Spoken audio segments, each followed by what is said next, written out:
Hello friend, मैं आनंद राज। आप सब देखिए बीपीएससी टीआरई थर्ड का एग्ज़ाम आपका 19 तारीख को 6 to 8 का है, 21 तारीख को 9th 10th का है। तो देखिए जिनका हिस्ट्री हो लिए होंगे 40 नंबर में, यानी हिस्ट्री लेना होगा एक, और एक और अब सिविक्स ज्योग्राफी लीजिए या इकोनॉमिक्स लीजिए। ये सब में तो हिस्ट्री का जो प्रीवियस ईयर बेस्ट क्वेश्चन जो पूछा हुआ है उसी का हम एक वन लाइनर एक शॉर्ट क्वेश्चन लेकर आए हैं, जो मतलब आप ये देख लीजिएगा तो आपका इसमें एग्जाम में बहुत फ़ायदा होगा। समझे, जिससे हम सिविक्स का डाल दिए हैं, पोल साइंस का 9th और 10th का एनसीईआरटी का, वैसे ही इसका भी आपका समझिए कि पूरा एकदम उसी का निचोड़ है। तो चलिए स्टार्ट करते हैं। लिखा है कि 1826 ईस्वी में सर्वप्रथम हड़प्पा के संबंध में जानकारी चार्ल्स मेसन ने दी। पूछता है क्वेश्चन कि हड़प्पा के बारे में सबसे पहले जानकारी किसने दी थी, तो चार्ल्स मेसन ने। समझे, इसी में पूछता है कि हड़प्पा की खोज कब हुआ था, तो 1921 में दयाराम साहनी ने किया था। तो ऐसे करके क्वेश्चन आपका पूछा जाता है। तो 1826 ईस्वी में सर्वप्रथम पूछेगा हड़प्पा के बारे में जानकारी किसने दिया था, तो चार्ल्स मेसन ने दिया था। समझ गए, याद रखिएगा, चार्ल्स मेसन ने दिया था। फिर आगे लिखा है कि जॉन मार्शल के निर्देश पर दयाराम साहनी ने 1921 में हड़प्पा की खोज की थी। पूछेगा हड़प्पा की खोज किसने की, तो दयाराम साहनी ने। किसके निर्देश पर, तो जॉन मार्शल के निर्देश पर। तो ये सब क्वेश्चन कन्फ्यूज नहीं हुएगा। सबसे पहले हड़प्पा के बारे में जानकारी चार्ल्स मेसन ने दी थी। अब है कि मोहनजोदड़ो की खोज 1922 ईस्वी में राखालदास बनर्जी, इसी को आर डी बनर्जी भी कहते हैं। समझे, तो ये सब इंपॉर्टेंट है, इसको याद रखिए। पूछेगा हड़प्पा किस नदी के तट पर है, तो हड़प्पा रावी नदी के तट पर पाकिस्तान में है, और मोहनजोदड़ो जो मृतकों का टीला जिसे कहते हैं वो सिंधु नदी के तट पर भी पाकिस्तान में है। समझ गए, तो इसको याद रखिएगा। अब देखिए अशोक के अभिलेख को सर्वप्रथम जेम्स प्रिसेप ने पढ़ा था। देखिए अब याद रखिएगा कि पूछेगा कि सबसे पहले अशोक के अभिलेख को किसने पढ़ा। समझे, तो जेम्स प्रिसेप ने पढ़ा। जैसे हड़प्पा के बारे में सबसे पहले जानकारी चार्ल्स मेसन ने दी थी, वैसे ही अशोक का जो अभिलेख था उसको सबसे पहले कौन पढ़ा था, तो जेम्स प्रिसेप ने पढ़ा था। समझ के याद रखिए, यूरोपीय विद्वान थे। आगे है जेम्स प्रिसेप को भारत की खरोष्टी और ब्राह्मणी लिपियों के लिए याद किया जाता है। यानी खरोष्टी जो आपका देखिए याद रहेगा, उर्दू जैसे हम लिखते हैं ना वैसे खरोष्टी भी लिखा जाता था। समझ गए, इसको याद रखिएगा। अब देखिए खरोष्टी जो था वो लिखा जाता था दाएं से बाएं की तरफ, और ब्राह्मणी लिपि जो था वो बाएं से दाएं की ओर लिखा जाता है। जैसे अभी हम हिंदी लिखते हैं ना बाएं से दाएं, तो वही जो ब्राह्मणी लिपि था वो बाएं से दाएं लिखा जाता था, बड़ा से ब्राह्मणे, और जो खरोष्टी लिपि था वो दाएं से बाएं लिखा जाता था। तो जेम्स प्रिसेप थे, उनको खरोष्टी लिपि और ब्राह्मणी लिपि के लिए याद किया जाता है। आगे है अलेक्जेंडर कनिंघम को भारतीय पुरातत्व सर्वेक्षण का जनक कहा जाता है। यानी अलेक्जेंडर कनिंघम थे, उसको भारतीय पुरातत्व का क्या कहा जाता है, सर्वेक्षण का जनक कहते हैं। अगला है कि देखिए अशोक के अभिलेख की खोज 1750 में हुई थी। यानी 1750 ईस्वी में फिलेंदर ने किया था। समझ गए, मतलब से जो अशोक के अभिलेख था उसको फिलेंदर ने खोज किया था, लेकिन इसके पढ़ने का काम 1837 ईस्वी में जेम्स प्रिसेप ने किया। इसको याद रखिएगा। समझ गए, यानी इसको पढ़ने फिलेंदर ने क्या किया था, उसका खोज किया था, लेकिन पढ़ने का काम प्रिंसेप ने 1837 में किया था। अगला लिखा है कालीबंगन जो राजस्थान में है, विश्व में कपास की खेती, शल्य चिकित्सा, लकड़ी के कूड़ेदार नाली, जूते हुए खेल के लिए प्रसिद्ध खेत के लिए प्रसिद्ध हड़प्पा स्थल था। यानी जो कालीबंगा है, समझे, जिसका अर्थ होता है काले रंग की चूड़िया, यही से आपका विश्व के लिए कपास की खेती के लिए, शल्य चिकित्सा के लिए, लकड़ी के कूड़ेदार नाली के लिए, मतलब लकड़ी के कूड़ेदार नाली बना था, जूते हुए खेत के लिए प्रसिद्ध हड़प्पा स्थल है। अब है कि कालीबंगा का अर्थ होता है काले रंग की चूड़िया। समझ गए। अब देखिए चंद्रगुप्त द्वितीय जो था, देखिए चंद्रगुप्त मौर्य अलग था, मौर्य वंश से था, और चंद्रगुप्त द्वितीय जो था गुप्त वंश से संबंधित था। चंद्रगुप्त द्वितीय को विक्रमादित्य, देवगुप्त, देवराज के नाम से भी जानते हैं। समझ गए, यानी चंद्रगुप्त द्वितीय को हम लोग विक्रमादित्य, देवगुप्त, देवराज के नाम से जानते हैं। रोपड़ जो है पंजाब में सतलज नदी के तट पर स्थित है। अब आते हैं जस्टिन, याद रखिएगा जस्टिन जो एक यूनानी लेखक थे, चंद्रगुप्त मौर्य को सेंडोकोटस के रूप में उल्लेख किया है। यानी जस्टिन जो थे वो चंद्रगुप्त मौर्य को सेंडोकोटस के रूप में उल्लेख किया है। मेगास्थनी जो इंडिका पुस्तक लिखी हुई है, समझे, मौर्य काल के समय आए थे, चंद्रगुप्त मौर्य के समय में आए थे। तो मेगास्थिति ने भारतीय समाज को 7 वर्गों में विभाजित किया था अपने पुस्तक इंडिका में, समझ गए। तो मेगास्थनीज ने भारतीय समाज को 7 वर्गों में विभाजित किया था अपने पुस्तक इंडिका में। बिंदुसार को अमित्रघात कहते हैं, अर्थात शत्रु हंता, यानी शत्रु को ये हत्या कर देता था, इसलिए इसको अमित्रघात कहा जाता था। अशोक को प्रियदर्शी के नाम से भी जाना जाता है। सम्राट अशोक अपने शासनकाल के, देखिए पूछता है 10वें वर्ष यानी शासनकाल के 10वें वर्ष में सर्वप्रथम बोध गया के, पूछेगा किस वर्ष बोध गया की यात्रा की थी, तो 10वें वर्ष तथा अपने राज्याभिषेक के 20वें वर्ष में लुम्बिनी की यात्रा की और लुम्बिनी ग्राम को कर मुक्त कर दिया, यानी 20वें वर्ष वो लुम्बिनी की यात्रा की थी तो वही शासनकाल के 10वें वर्ष में कहाँ गए थे, तो वो बोध गया की यात्रा किए और 20वें वर्ष वो लुम्बिनी की यात्रा की और लुम्बिनी को कर मुक्त कर दिया।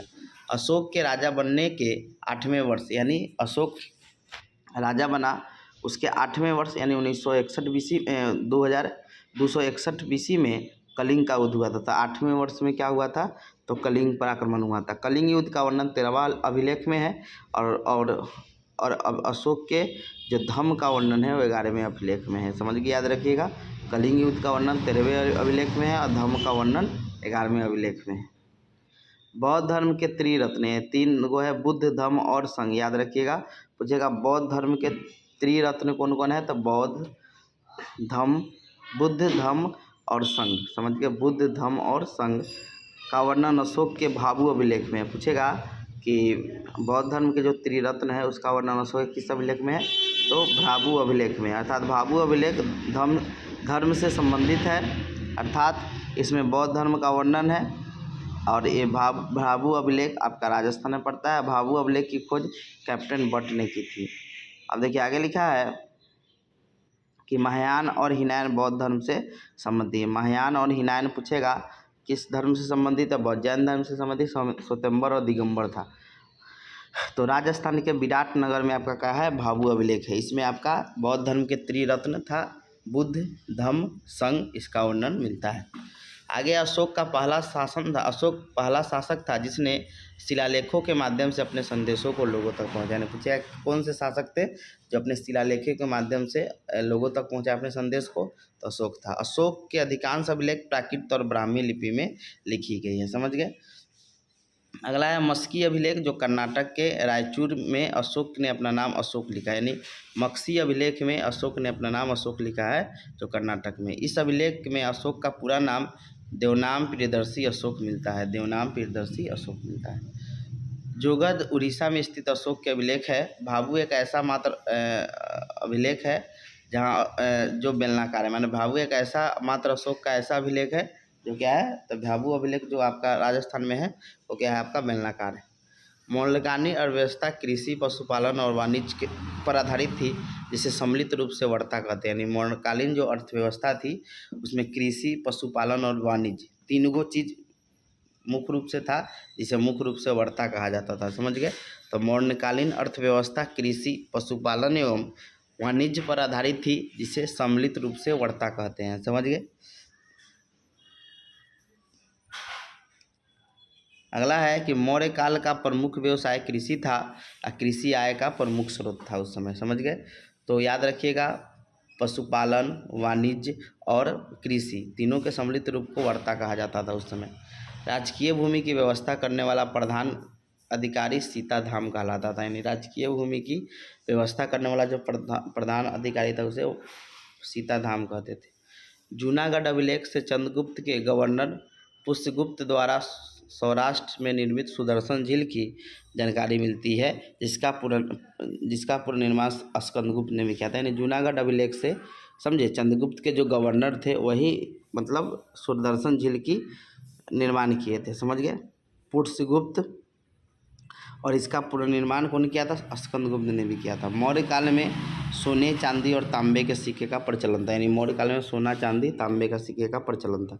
मौर्य काल में सोने के निक्स सुवर्ण कहते थे, मतलब सोने के जो सिक्के होते थे उसे निक्स या सुवर्ण कहते थे, जो गला में पहना जाता था। चांदी के को पर्ण कहा जाता था और तांबे को मासक या काकर्णी कहा जाता था, समझ गए। चांदी को पर्ण कहा जाता था, सोने को सुवर्ण या निश कहते थे, और मासक या काकर्णी तांबे को सिक्के कहते थे। मौर्य काल का आधिकारिक मुद्रा पर्ण या पान था, जो चांदी का बना होता था। जो चांदी का बना होता था, जो 3/4 तौल के बराबर होता था। इसे आहत सिक्का भी आहत मतलब कूट कर बनाना, 3/4 के बराबर होता था। मेगास्थनीत के अनुसार भारत में दास प्रथा नहीं था, लेकिन मौर्यकालीन अर्थव्यवस्था में दासों का महत्वपूर्ण योगदान था। यानी मेगास्थनीत ने इंडिका पुस्तक लिखा, उसमें बोला था कि भारत में दास प्रथा नहीं, दास मतलब किसी को कब्जा में लेकर, लेकिन मौर्यकालीन अर्थव्यवस्था में दासों, वो लोग कृषि उसी खेती उती करते थे। गुप्त काल में चांदी के सिक्कों को रूपिका कहते थे। आगे मौर्य काल के बारे में जानकारी कौटिल्य के अर्थशास्त्र, मेगास्थनीज के इंडिका और अशोक के अभिलेख से जानकारी मिलती है। मौर्य काल में वेश्यावृत्ति की प्रथा प्रचलित थी, यानी वेश्यावृत्ति थी। स्वतंत्र रूप से वेश्यावृत्ति करने वाली स्त्री को रूपाजीवा कहते थे। इसके कार्यों का निरीक्षण गणिका अध्यक्ष करता था। पूछेगा कि मौर्य काल में वेश्या को क्या कहा जाता था, वेश्यावृत्ति को तो रूपजीवा कहते थे। क्या कहते थे? रूपजीवा। कौटिल्य ने 9 प्रकार के दासों का उल्लेख किया है। कौटिल्य पूछे कितने प्रकार के दासों का उल्लेख किया है, तो 9 प्रकार के दासों का उल्लेख किया है। इससे कृषि कार्य करवाए जाते थे। त्रिपिटक में 4 प्रकार के दासों का उल्लेख है। कौटिल्य ने कितने पूछेगा, तो अर्थशास्त्र में 9 प्रकार के है, और त्रिपिटक जो है उसमें आपका 4 प्रकार के, त्रिपिटक आपका बौद्ध धर्म से संबंधित है। 4 प्रकार के दासों का उल्लेख है। कौटिल्य ने मोक्ष शब्द तलाक के लिए, मोक्ष शब्द पूछा किसके लिए प्रयुक्त किया गया है, तो तलाक के लिए प्रयुक्त किया गया है। कौटिल्य के अर्थशास्त्र में सती प्रथा के बारे में जानकारी नहीं, सती प्रथा के बारे में जानकारी नहीं मिलती है। मौर्यकालीन समाज में विधवा विवाह प्रचलित था। कुछ विधवाएं स्वतंत्र रूप से जीवन यापन करती थी, जिसे छंद्रवाहिनी कहते थे। यानी जो विधवा शादी करती थी, लेकिन कुछ विधवा स्वतंत्र रूप से जीवन यापन करती थी, जिसे छंद्रवासिनी कहते। आगे है कौटिल्य ने राज्य के 7 अंग बताया। देखिए 9 प्रकार का दास का वर्णन किया है, लेकिन 7 को अंग बताया। कौन कौन? राजा, अमत्व, राष्ट्र, दुर्ग, सेना, कोष, मित्र। ये सब क्या है? कौटिल्य के राज्य के 7 अंग बताए हैं। समझ गए? मौर्य काल में संग्रहण भू राजस्व से संबंधित था। पूछेगा कि संग्रहण किससे संबंधित है, तो भू राजस्व से संबंधित है। समहर्ता राजस्व के मुख्य संग्रहकर्ता थे, जो राजस्व के संग्रह की निगरानी करते थे, जिनका था समहर्ता। अब आगे है कि पुनर्जागरण का शाब्दिक अर्थ होता था फिर से जागना। 14वीं से 16वीं या शताब्दी यानी 14वीं से मतलब 16वीं तक होगा के बीच यूरोप में जो सांस्कृतिक धार्मिक प्रगति आंदोलन युद्ध हुए, इसे ही पुनर्जागरण काल कहते हैं। इटली से शुरुआत हुआ था, समझिए, याद रखिएगा। तो पुनर्जागरण का शाब्दिक अर्थ होता है फिर से जागना। 14वीं से 17वीं बोलिए या 16वीं बोलिए में बीच यूरोप में जो सांस्कृतिक धार्मिक प्रगति आंदोलन युद्ध हुए, इन्हें पुनर्जागरण काल कहते हैं। मैकियावेली की प्रसिद्ध पुस्तक द प्रश्न थी। पेट्रॉक को मानववाद का संस्थापक कहा जाता है। पुनर्जागरण की भावना की पुनः अभिव्यक्ति इटली के 3 कलाकारों की कृतियों में मिलती है। यानी पुनर्जागरण की भावना Leonardo da Vinci the last supper Mona Lisa था। पूछेगा मोनालिसा जो कृति है किसका है, तो लियोनार्डो दा विंची का है। Michelangelo the last judgement, the fall of man, और राफेल या मेडोना का चित्र बनाया था, मेडोना का। ये 3 याद रखिएगा, पुनर्जागरण काल से संबंधित थे। पुनर्जागरण काल की शुरुआत इटली में 14वीं शताब्दी में हुआ। राफेल, माइकल एंजेलो ने ये सब चित्रकार थे। सिस्तान के गिरजाघर की छत में माइकल एंजेलो द्वारा चित्र बनाया गया था। मार्टिन लूथर ने जर्मन भाषा में बाइबिल का अनुवाद प्रस्तुत किया। ये धर्म सुधार आंदोलन के प्रवर्तक थे मार्टिन लूथर।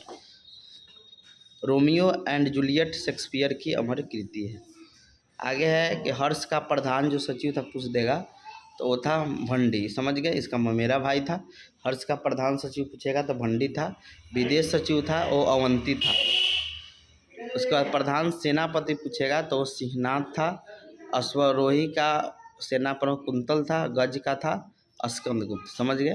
पूछ देगा, याद रखिएगा। तो हर्ष का प्रधान जो सचिव था वो भंडी था। विदेश सचिव जो था अवंती था। समझ गए?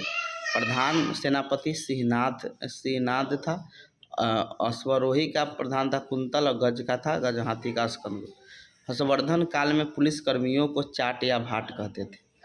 हर्षचरित में जो बाणभट्ट के दरबारी कवि थे वही हर्षचरित लिखे हैं कि सिंचाई के साधन के रूप में तुला यंत्र यानी जल पंप का उपयोग किया जाता था। भास्कर वर्मन हर्षवर्धन के समकालीन था। भास्कर वर्मन ने अपने राजदूत हंसबेग के माध्यम से हर्षवर्धन की मैत्री संबंध बनाया था। यानी भास्कर वर्मन जो था वो हर्षवर्धन के क्या था, समकालीन था, और भास्कर वर्मन ने अपने राजदूत हंसबेग को माध्यम से मैत्री संबंध बनाया था।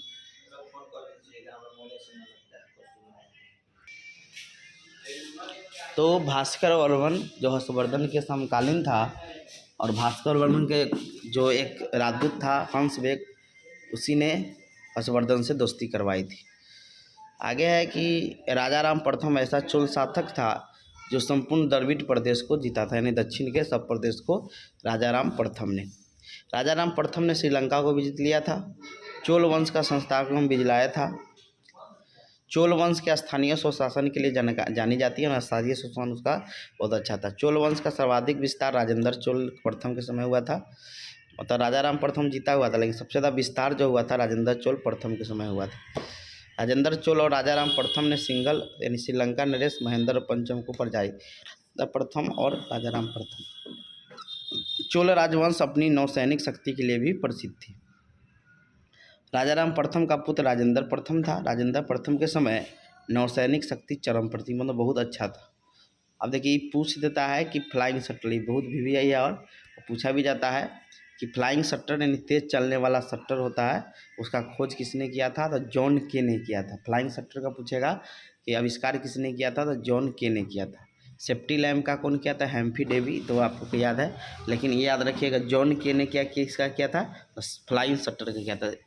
स्पिनिंग जेनिंग का 1964 ईस्वी में जेम्स हर्गिब्स ने किया था, समझ गए। तो स्पिनिंग जेनिंग का आविष्कार किसने किया था, तो जेम्स हर्गिब्स ने किया था। उसके बाद है स्पिनिंग म्यूल का किया था कॉम्पटन ने। स्पिनिंग फ्रेम का किया था वाटर पावर से चलता था, आर्कराइट ने किया था। पावर लूम का भी आर्कराइट ने किया था। तो जॉन पूछेगा फ्लाइंग शटल का किसने किया था, तो जॉन के ने किया था। स्पिनिंग जेनिंग किसने किया था, तो जेम्स हर्गिब्स ने किया था। इधर आप पावर लूम और इधर स्पिनिंग फ्रेम का आर्कराइट और स्पिनिंग व्हील का कॉम्पोनेंट ने किया था।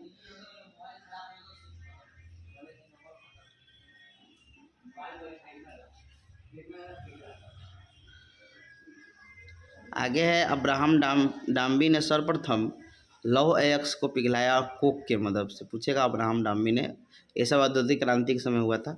आगे 1830 ईस्वी में लिवरपूल और मैनचेस्टर के बीच यात्रियों को ले जाने के लिए और माल ढुलाई के लिए पहला आधुनिक रेलमार्ग बना था। इंग्लैंड में था, लिवरपूल से मैनचेस्टर के बीच। 1825 ईस्वी में लिवरपूल और मैनचेस्टर के मध्य जॉर्ज स्टीफेंसन ने रेलवे चलाई थी भाप इंजन पर। भारतीय रेलवे के जनक लॉर्ड डलहौजी को माना जाता है। भारत में प्रथम रेलवे 1853 में मुंबई से थाने के बीच चली थी। विश्व में रेलवे के जनक जॉर्ज स्टीफेंसन को माना जाता है। द वेल्थ ऑफ नेशन, राष्ट्रों की संप्रदा पुस्तक अर्थशास्त्र के जनक एडम स्मिथ ने लिखा था। द थ्योरी ऑफ मोरल सिनेमेट्स के लेखक एडम स्मिथ है। पूंजीवाद के पिता एडम स्मिथ है, समझे। आगे है कार्ल मार्क्स ने द कम्युनिस्ट मैनिफेस्टो और दास कैपिटल पुस्तक को लिखी थी। डेविड रिकार्डो ने कहा था कि उच्च घाटे की स्थिति में लोग अधिक बचत करते हैं। यानी डेविड रिकार्डो ने कहा था कि उच्च घाटा जब होगा तो उस समय अधिक बचत होता है। मैकियावेली ने निम्न पुस्तक लिखी, the art of power, the prince और the discourses of living. Discourse of inequality के लेखक रूसो थे। आगे टाइड एक तरह का धार्मिक कर था, समझे, जो फ्रांस में चर्च द्वारा वसूला जाता था। यह अप्रत्यक्ष कर था। तिथे, समझे, एक तिथे या इसी को टाइल कहते थे। एक कृषक कर था जो पादरी वर्ग के लोग किसान से लेते थे। यह कर कृषि उपज का 10वें हिस्सा के बराबर था जो सीधे राज्य को दिया जाता था। आगे है मोंटेस्क्यू, जो फ्रांस में द स्पिरिट ऑफ लॉज कानून की आत्मा पुस्तक लिखे थे। मोंटेस्क्यू ने पृथक्करण का भी सिद्धांत दिया था। सामाजिक अनुबंध सोशल कॉन्टेक्स्ट पुस्तक रूसो ने लिखा है। रूसो का एक प्रसिद्ध विचार है, मनुष्य स्वतंत्र पैदा होता है लेकिन वह हर जगह जंजीरों से जकड़ा होता है। डिडरो ने एनसाइक्लोपीडिया लिखी थी। डिडरो 100 चूहों की अपेक्षा एक सी का शासन उत्तम होता है, वॉल्टेयर ने कहा था। लेटर्स ऑन इंग्लिश वॉल्टेयर की रचना है। कैडिट पुस्तक के लेखक वॉल्टेयर ही हैं। फ्रांसीसी क्रांति में वॉल्टेयर, मॉन्टेस्क्यू और रूसो ने सर्वाधिक योगदान दिया था। नेपोलियन बोनापार्ट का जन्म 1769 ईस्वी को कोर्सिका द्वीप पर हुआ था। इनकी मूल मृत्यु सेंट हेलेना द्वीप पर 1921 में हुई थी। वाटरलू का युद्ध 1815 ईस्वी में हुआ था, जिसमें मित्र राष्ट्रों यानी ब्रिटेन की सेना ने नेपोलियन को हरा दिया था। नेपोलियन का पतन का मुख्य कारण रूस का आक्रमण था। नेपोलियन बोनापार्ट को लिटिल कार्पोलर कहते हैं। आधुनिक फ्रांस का निर्माता नेपोलियन को माना जाता है। मापतौल की दशमलव प्रणाली फ्रांस की देन है। नेपोलियन के पिता का नाम काला बोनापार्ट था। 1804 ईस्वी में नेपोलियन संहिता को नेपोलियन कोड या संहिता कहते हैं। इसमें 3 विशेषता थी। यह कानून जन्म के आधार पर सभी विशेषाधिकारों को समाप्त कर दिया। यह कोड कानून के समक्ष समानता स्थापित किया। यह कोड संपत्ति के अधिकार को सुरक्षित रखा। अब आगे है कुतुबुद्दीन ऐबक मोहम्मद गोरी का गुलाम था।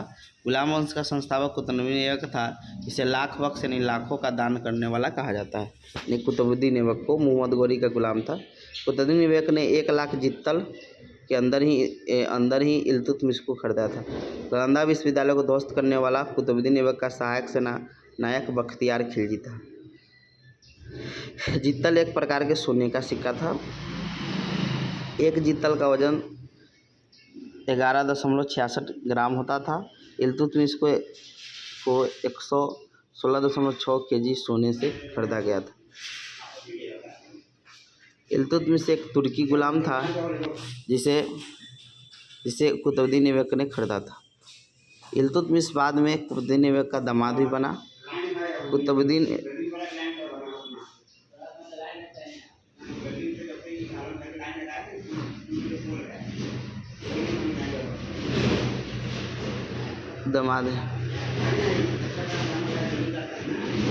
ऐबक ने गुलाम वंश की राजधानी लाहौर बनाया, तो इल्तुतमिश ने लाहौर से दिल्ली राजधानी लाया।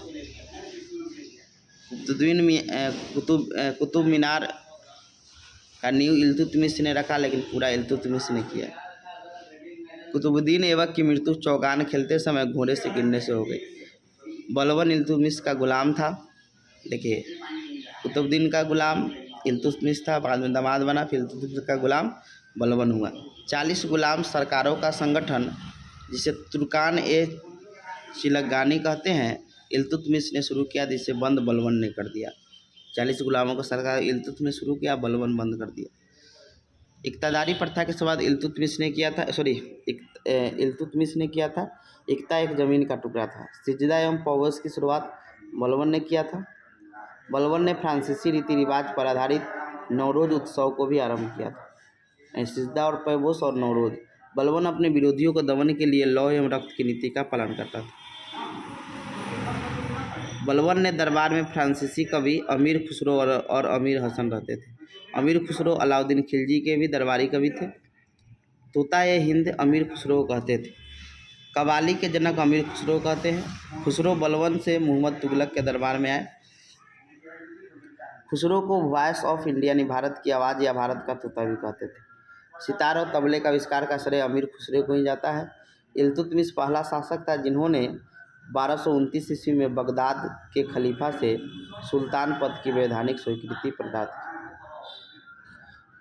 कुतुबुद्दीन ऐबक की मृत्यु के समय इल्तुतमिश बदाऊं का गवर्नर था। रक्त नौ नीति सबसे पहले बलबन ने अपनाया था, दूसरा अलाउद्दीन खिलजी। बिस्मार्क ने भी रक्त लौह की नीति अपनाया था। नायाब ए मुमलिकत पद की स्थापना इल्तुतमिश के पुत्र मुजरुद्दीन बहरामशाह के समय में उसके सरदारों द्वारा की गई थी। नायाब ए मुमलिकत यह पद दीवान ए रसायत विभाग के अंतर्गत आता था। इस पद का महत्व अयोग्य सुल्तानों के समय से अधिक रहा। यह पद सुल्तानों के पास सबसे महत्वपूर्ण था। नायाब ए मुमलिकत। नायाब का पद पर आसीन होने वाला पहला व्यक्ति एतगिन था। बलबन ने नायाब पद का सबसे ज़्यादा उपयोग किया। बलबन ने नसरुद्दीन, जो इल्तुतमिश का बेटा था, नसरुद्दीन मोहम्मद को गुलाम वंश का सुल्तान बनाया था।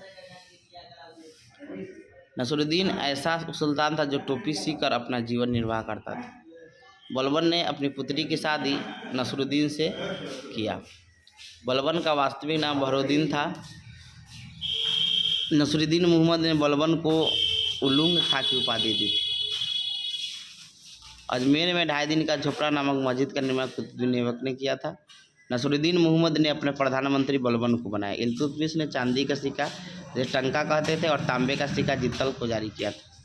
रजिया सुल्तान मध्यकालीन भारत की पहली और आखिरी मुस्लिम महिला शासिका थी। बलबन को जिल ए इलाही यानी ईश्वर की छाया की उपाधि प्राप्त थी। इल्तुतमिश ने बलबन को सबसे पहले खासदार नियुक्त किया था। रजिया सुल्तान ने अपने शासनकाल में बलबन को अमीर ए शिकार पद पर नियुक्त किया था। यह सुल्तान के लिए शिकार की व्यवस्था करता था। अब दिल्ली सल्तनत काल के कर क्या कहते हैं तो ज़कात जो था मुसलमानों से लिया गया कर था। जजिया था हिंदुओं से लिया गया कर था। खस्म था कि खान खजाना एवं युद्ध लूट पर लगाया जाता था कर। खरास भूमि कर था। अमीर हाजिब मुख शाही प्रवर्तक होता था। इब्तुता मोरक्को का रहने वाला था जो रेहला की रचना की थी। बरमशाह ने बलबन को अमीर हुसूर की उपाधि दी थी और स्वशाला का प्रधान। गुलाम वंश को मामलुक वंश भी कहते हैं। बलबन ने कहा कि सुल्तान का पद ईश्वर के समान होता है तो सुल्तान का निरंकुश होना जरूरी है। सिजदा भूमि पर लेटकर अभिवादन करना तथा पैबोस सुल्तान के चरणों को चूमना की व्यवस्था बलबन ने की। नौरोज एक ईरानी त्यौहार था। ईरानी और नौरोज बलबन ने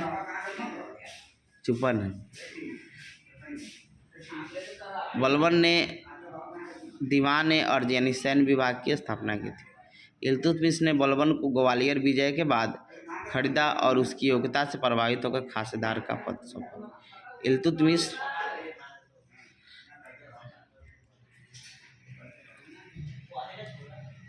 इल्तुतमिश का मकबरा बिना छत का था। भारत में मकबरे बनाने की शुरुआत इल्तुतमिश ने की। यह दिल्ली सल्तनत का पहला शासक था जो अपने जीवन काल में ही मकबरा बना लिया था। पानीपत का प्रथम लड़ाई 1526 ईस्वी में बाबर और इब्राहिम लोदी के बीच बाबर जीता। दूसरा लड़ाई 1556 में अकबर जीता, हेमू हारा।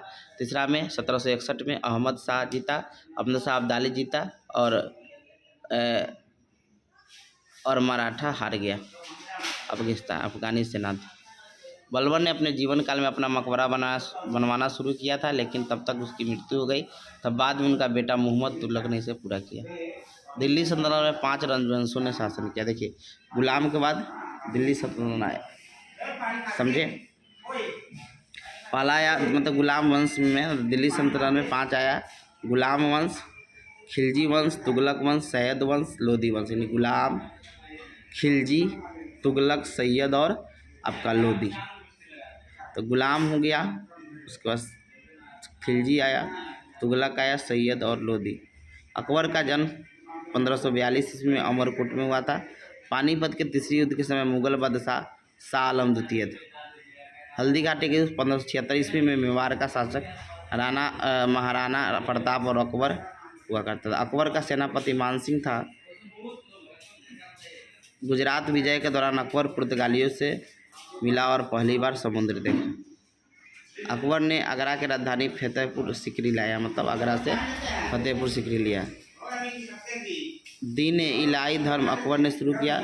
इसका प्रधान पुरोहित अकबर था। दीन इलाही धर्म स्वीकार करने वाला प्रथम अंतिम हिंदू सा बीरबल था। अकबर की शासन प्रणाली की प्रमुख व्यवस्था मनसबदारी प्रथा थी। अकबर ने इबादत खाना का निर्माण 1545 में फतेहपुर सिकरी में किया।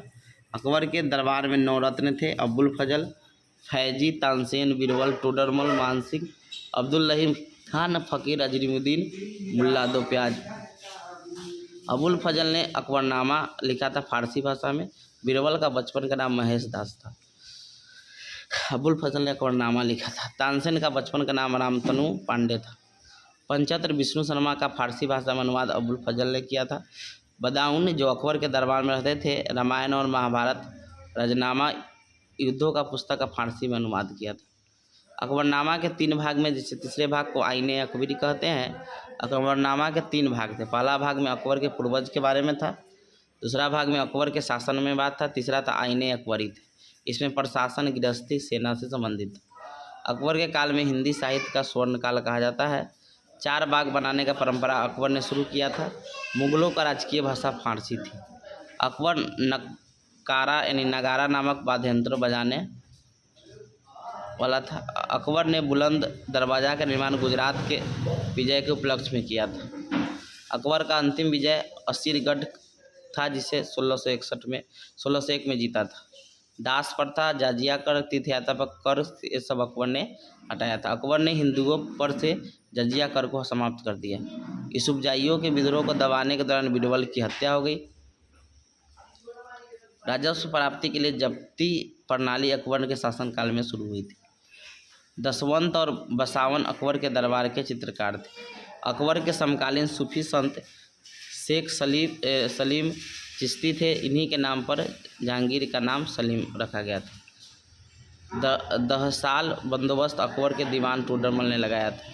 प्लासी का युद्ध सिराजुद्दौला एवं रॉबर्ट क्लाइव के नेतृत्व ब्रिटिश सेना के बीच 1757 में लड़ी गई थी, जिसमें ब्रिटिश सेना की विजय हुई थी। बंगाल का नवाब जो सिराजुद्दौला था, उसी के बीच हुआ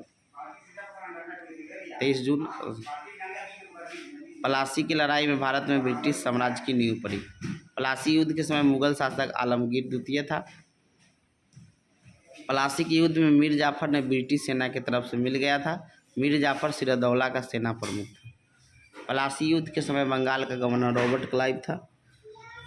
रॉबर्ट क्लाइव पहला बंगाली प्रेसिडेंसी का पहला ब्रिटिश गवर्नर था। 1776 ईस्वी को काल कोठरी की त्रासदी यानी ब्लैक होल ट्रेजरी नामक घटना हुआ, जिसमें 116 अंग्रेज व्यक्तियों को एक छोटी सी कोठरी में बंद कर दिया गया था। अंग्रेजों ने प्लासी युद्ध के बाद बंगाल का नवाब मीर जाफर को बनाया। क्लाइव ने 1760 ईस्वी में मीर जाफर को हटाकर मीर जाफर के दामाद मीर कासिम को बंगाल का नवाब बनाया। मीर कासिम ने अपनी राजधानी मुर्शिदाबाद से मुंगेर स्थापित किया। बंगाल की राजधानी का क्रम है, पहले ढाका था, फिर मुर्शिदाबाद, फिर मुंगेर हुआ। मुर्शिद कुल्ली खान ने अपनी राजधानी ढाका से मुर्शिदाबाद लाया था। मुर्शिद उल्ली खान ने इजादारी प्रथा और कृषकों के लिए तकावी ऋण यानी खेती के लिए अग्रिम कर्ज प्रदान किया। मुर्शिद तकावी ऋण देने की शुरुआत मोहम्मद बिन तुगलक ने शुरू किया था। तकावी ऋण कृषि में सुधार करने के लिए दिए जाते थे। दीवान एक कोई कृषि संबंधित विभाग था। बक्सर का युद्ध 1764 ईस्वी में अंग्रेज हेक्टर मुनरो तथा बंगाल के नवाब मीर कासिम, अवध के नवाब सिराजुद्दौला और मुगल बादशाह शाह आलम द्वितीय के बीच हुआ था, जिसमें अंग्रेज की जीत हुई। बक्सर युद्ध के समय बंगाल का गवर्नर राज्यपाल वेंसी टाट था।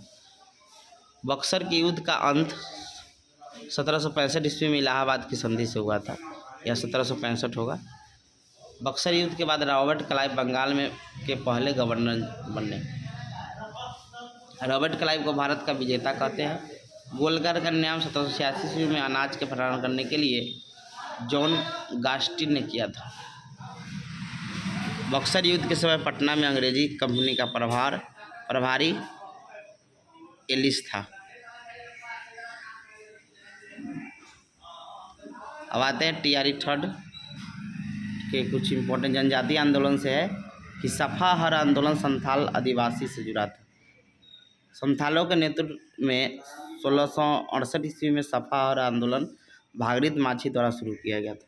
सफा हर आंदोलन को खेरवार आंदोलन भी कहते हैं। यह आंदोलन ने सामाजिक सुधार के उद्देश्य से वन गॉड यानी भगवान की अवधारणा को लोकप्रिय बनाया और यह आंदोलन धार्मिक था। भागीरथ मांझी तिलक मांझी के पुत्र था। मुंडा विद्रोह को उलगुआन विद्रोह भी कहते हैं। इसके नेतृत्व बिरसा मुंडा ने किया था।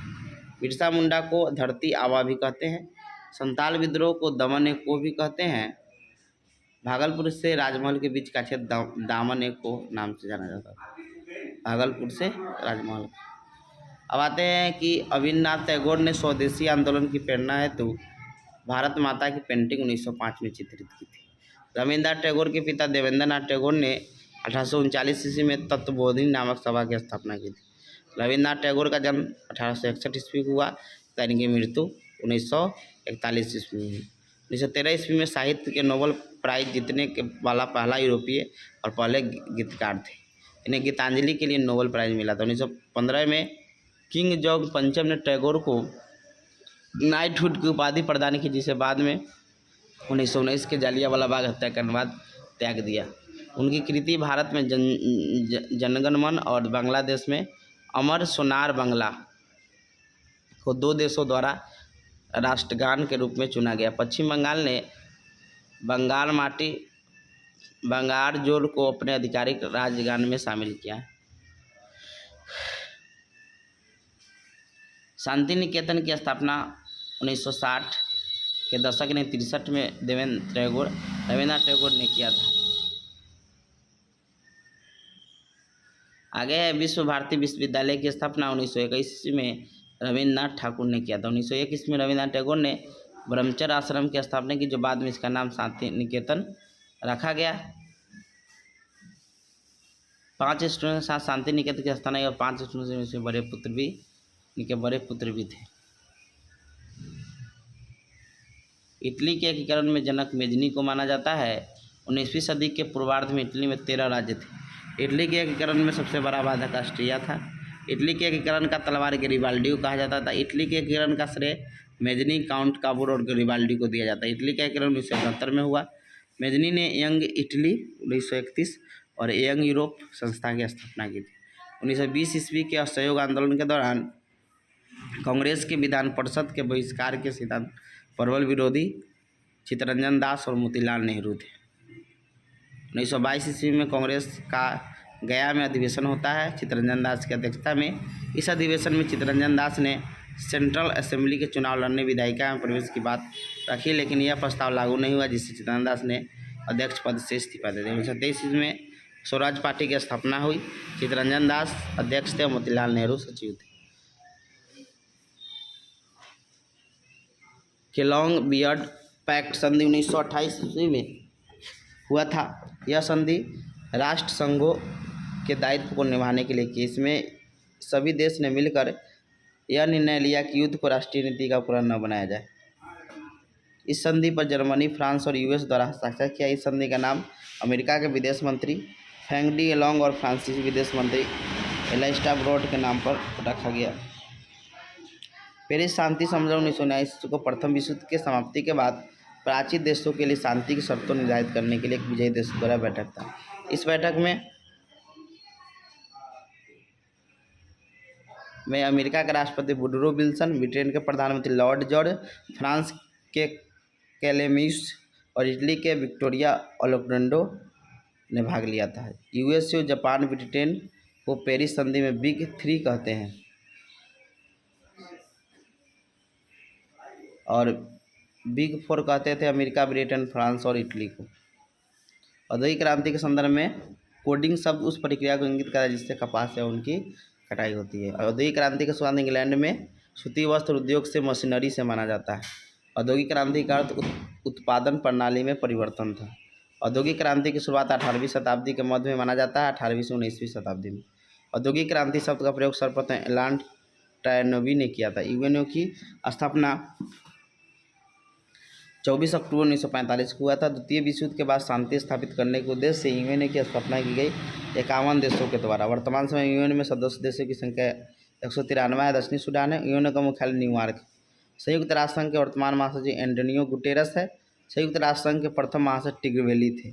महासचिव की नियुक्ति सुरक्षा परिषद की संतुष्टि पर महासभा द्वारा 5 साल के लिए किया जाता है। संयुक्त राष्ट्र संघ की चार्टर में 111 धाराएं और 14 अध्याय थे। राष्ट्र संघ की स्थापना 1920 ईस्वी में पेरिस शांति समझौते के तहत हुई।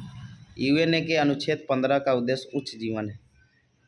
ब्रिटेन वुड सम्मेलन 1944 में 44 देशों के प्रतिनिधि भाग लिए थे। यह सम्मेलन के परिणामस्वरूप विश्व बैंक को IBRD यानी पुनर्निर्माण एवं विकास के लिए अंतर्राष्ट्रीय बैंक और अंतर्राष्ट्रीय मुद्रा यानी IMF की स्थापना हुई थी।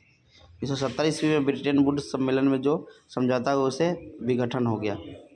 ब्रिटेन वुड सम्मेलन न्यू हैम्पशायर में हुआ था। 1944 ईस्वी में ब्रिटेन वुड समय विश्व मुद्रा सम्मेलन में भारत ने RK शनमुगम चेट्टी ने भाग लिया, जो प्रथम वित्त मंत्री थे। इस सम्मेलन में सोना अमेरिकी डॉलर का आधार था। विश्व बैंक का अंतर्राष्ट्रीय विकास संघ गरीब विकासशील देशों को शून्य ब्याज दर पर दीर्घकालीन ऋण प्रदान करती है। विश्व बैंक एवं अंतर्राष्ट्रीय मुद्रा कोष की स्थापना 1944 में हुई थी। विश्व बैंक का मुख्यालय वाशिंगटन डीसी है। चीन लोक गणराज्य की स्थापना 1949 में हुई थी। माओत्से तुंग के नेतृत्व में चीन गणराज्य की स्थापना हुई। BN राव अंतर्राष्ट्रीय न्यायालय के प्रथम भारतीय न्यायाधीश थे। BN राव भारतीय संविधान के संवैधानिक सलाहकार भी थे। भारत के संविधान को संविधान सभा के द्वारा अपनाया गया था। भारतीय संविधान को हाथ से प्रेम बिहारी नारायण रायजादा ने लिखा था। हाथ से बोलेगा तो प्रेम बिहारी नारायण रायजादा ने लिखा था। UNO का एक न्यायिक अंग है अंतर्राष्ट्रीय न्यायालय, जिसके राजधानी मुख्यालय नीदरलैंड के हेग में है। इसे 15 जज होते हैं, जिस संयुक्त राष्ट्र महासभा और सुरक्षा परिषद द्वारा 9 वर्ष के लिए चुना जाता है। IGS international court of justice में भारतीय न्यायाधीश सर BN राव 1952 से 53 में, नागेंद्र सिंह 1900 में, फिर उसके बाद है रघुनंदन स्वरूप पाठक और दलवीर अंडारी 2012 से।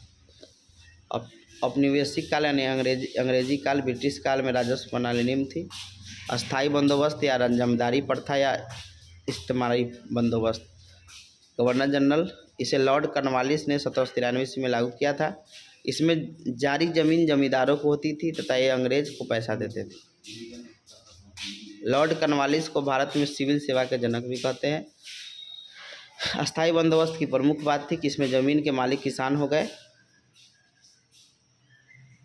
नहीं जमींदार हो गए। यहाँ इसमें ज़मीन के मालिक किसान नहीं जमींदार हो गए। इसमें किसान भूमिहीन हो गया। इस यह व्यवस्था बिहार, बंगाल, उड़ीसा, यह व्यवस्था 19% भूमि पर लागू था। अस्थायी बंदोबस्त में जमींदार किसान से वसूले गए लगान का 10/11 भाग यानी 89% भाग सरकारी खजाना में जमा करते थे तथा 11% भाग यानी 1/11% भाग खुद के खर्च परिश्रम के लिए रखते थे। अस्थायी बंदोबस्त में सरकार एवं जमींदार के बीच समझौता हुआ था। रैयतवारी व्यवस्था को लागू कर थॉमस मुनरो ने किया था बॉम्बे और मद्रास प्रांत में। रैयतवारी व्यवस्था की सिफारिश सबसे पहले चार्ल्स रीड ने की थी। रैयतवारी व्यवस्था का मुख्य बात, इस व्यवस्था में ज़मीन का मालिक रैयत किसान होते थे और अंग्रेज डायरेक्ट उनसे ही कर लेते थे। इनमें कोई जमींदार नहीं होता था। यह 51% हिस्सा पर लागू हुआ था। यह व्यवस्था सबसे पहले 12 महल में लागू हुआ था। इस व्यवस्था में वो ज़मीन के मालिक होते थे, इसलिए वे ज़मीन को बेच सकते थे, गिरवी रख सकते और उपहार भी दे सकते थे। वारिस हेस्टिंग्स के एकमात्र गवर्नर जनरल था जिस पर महाभियोग चला था। रिपन को स्थानीय स्वशासन का जनक भी कहते हैं। इसमें शुष्क भूमि में 50% और आर्द्र भूमि मतलब सूखा भूमि में 50% देता था और आर्द्र भूमि में 60% टैक्स देना पड़ता। इस व्यवस्था में कोई जमींदार और बिचौलिया नहीं होती थी। अब आता है महलवारी व्यवस्था। महलवारी प्रणाली 1922 में मैकेंजी द्वारा शुरू किया गया था और 33 ईस्वी में विलियम बेंटिंग ने इस पर समीक्षा की थी।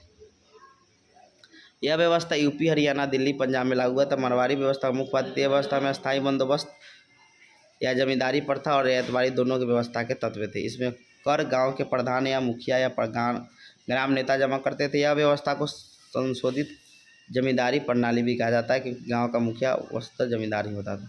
यह भू राजस्व भारत के 30% भूमि पर लागू था। यह व्यवस्था में एक या एक से अधिक गांव को महल मानकर गांव के मुखिया, जिसे लंबरदार कहते थे, को लगान वसूल कर कंपनी को देना था। इस व्यवस्था में कंपनी कुल उपज का 80% लेती थी। सती प्रथा को लॉर्ड विलियम बेंटिंग ने अवैध और दंडनीय माना। भारत में अंग्रेजों द्वारा राजस्व वसूलने के लिए इजारदारी व्यवस्था की शुरुआत हुई थी। इजारदारी व्यवस्था की शुरुआत वारेन हेस्टिंग्स ने किया था 1772 में। उत्तर मुगल काल में इजादा यानी ठेके पर प्रथा की शुरुआत जुल्फिकार खान ने किया था। इजारेदारी व्यवस्था में 5 वर्षीय ठेके की व्यवस्था थी, जिसे सबसे अधिक बोली वाले को भूमि ठेके पर दी जाती थी। 1777 ईस्वी में इसमें परिवर्तन किया गया और ठेका का समय 1 साल कर दिया गया। इस व्यवस्था की समाप्ति अस्थायी बंदोबस्त में ख़त्म हो गई। बंगाल के नवाब मुर्शिद कुली खान ने भी इजारेदारी प्रथा को शुरू किया था।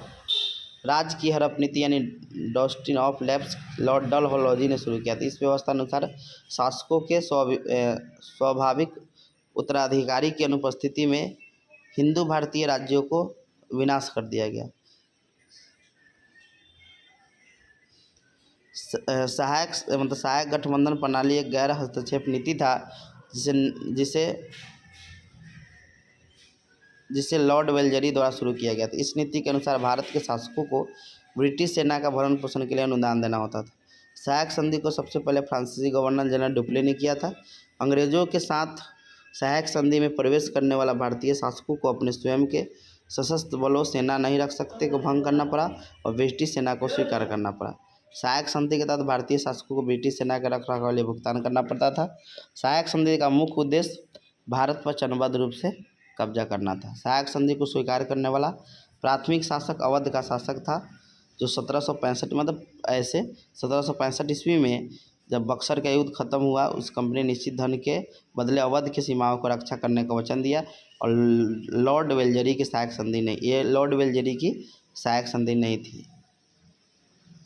लॉर्ड वेलजरी की सहायक संधि को स्वीकार करने वाला प्रथम मराठा सरदार होगा पेशवा बाजीराव द्वितीय था। लॉर्ड वेलजरी की सहायक संधि पर हस्ताक्षर करने वाला स्वीकार करने वाला प्रथम भारतीय शासक हैदराबाद का निजाम था, जो 1798 ईस्वी में हस्ताक्षर करने वाला पहला व्यक्ति बना।